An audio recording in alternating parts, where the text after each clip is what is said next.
आप ही से शुरुआत कर रही हूं। मैं सबसे पहला सवाल आपसे पूछना ये चाहती हूं, भाई 450 किलोमीटर बंगाल की वो जमीन जिस पर फेंसिंग नहीं हो पाई, क्या नेशनल सिक्योरिटी का पर अगर थ्रेट है, राष्ट्रीय सुरक्षा पर खतरा है, तो क्या दरअसल राज्य सरकार अड़कर बैठ जाएगी, हम जमीन नहीं देंगे? ये हो सकता है क्या इस देश में? जी नमस्कार गरिमा जी। देखिए, राष्ट्रीय सुरक्षा की खतरा तो बहुत बड़ी बात है।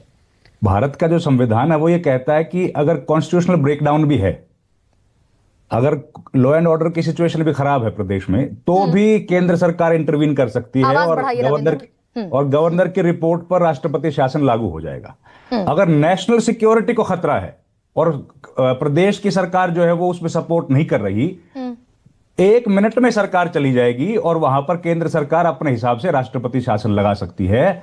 और ये हम लोगों ने देखिए थोड़े दिन पहले ही देखा, पंजाब में जब प्रधानमंत्री गए थे और उनका काफिले को रोक लिया गया था, तो वो जो बॉर्डर का इलाका था बीएसएफ का, आप याद कीजिए, अभी उस बीएसएफ के इलाके को पंजाब में बढ़ा दिया गया है, क्योंकि उस इलाके से पाकिस्तान की गतिविधियां जो थे वो इस तरीके से हो रही थी कि जिनसे राष्ट्रीय सुरक्षा को खतरा था। तो वहां पर जो लिमिट है उसको एक्सटेंड कर दिया गया है पंजाब में। तो यहां पर अगर घुसपैठ आ रहे हैं, इतने बरस से आ रहे हैं और प्रदेश सरकार सहयोग नहीं कर रही है, तो जाहिर है तो 1 मिनट में ही इस पर तो कार्रवाई की जानी चाहिए थी। अब सवाल यह है कि अगर सेंट्रल गवर्नमेंट को इस बात का पता है तो उन्होंने कार्रवाई क्यों नहीं करी?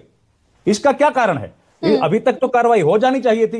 एक देश, और ये केवल बंगाल के लिए खतरा ऐसा तो है नहीं, ये तो पूरे देश के लिए खतरा है। वहां पर जो घुसपैठिया घुसेगा वो केवल कलकत्ता तक सीमित तो होगा नहीं, वो तो दिल्ली में भी आएगा, वो तो चंडीगढ़ भी जाएगा और चेन्नई भी जाएगा। तो उस पर सरकार क्यों खामोश बैठी है? और सरकार को अगर इस बात का एहसास है तो वो आंकड़े पेश कर दे कि कितने सारे लोग आ गए हैं, कितने सारे लोगों को पकड़ लिया गया है। उस बात पर सरकार हमेशा चुप हो जाती है, अलग अलग बयान देती है। और केवल बंगाल की बात, बंगाल की ही समस्या है रविंद्र सिंह शोरान, और मैं ये बिल्कुल खुलकर सीधा सपाट सवाल पूछ रही हूं, अगर बंगाल में ममता बनर्जी इतनी बड़ी कल्प्रिट है, तो दरअसल होम मिनिस्ट्री ये रेफरेंडम और ये सर्च बंगाल में करा ले। बिल्कुल ठीक बात है, बंगाल में करा ले, और गृह मंत्रालय इसके लिए जिम्मेदार है। अपनी जिम्मेदारी को ममता बनर्जी के सिर पे फेंकने की कोशिश है कि उन लोगों की जिम्मेदारी है। अब देखिए, हम लोग लगातार देखते हैं कि जब भी किसी भी प्रदेश में चुनाव होता है, एक सिंपल सा नैरेटिव बन गया है कि घुसपैठियों का जिक्र कर दो, और उसके बाद जिस तरह से ध्रुवीकरण राजनीति में हो रहा है इस धर्म के आधार पर, उसके हिसाब से वोट मांग लें। अब सवाल तो ये उठेगा ना, अब ये आंकड़े जो आपने मतलब पेश ये किए सिर्फ हैं, इतना भर गणित है रविंद्र? ये गणित आप ये कह रहे हैं कि सिर्फ इतना भर है कि बांग्लादेशी घुसपैठिए यानी मुसलमान, और मुसलमान अगर घुसपैठियों का जिक्र होगा तो हिंदू मुसलमान पोलराइजेशन होगा, दैट्स इट?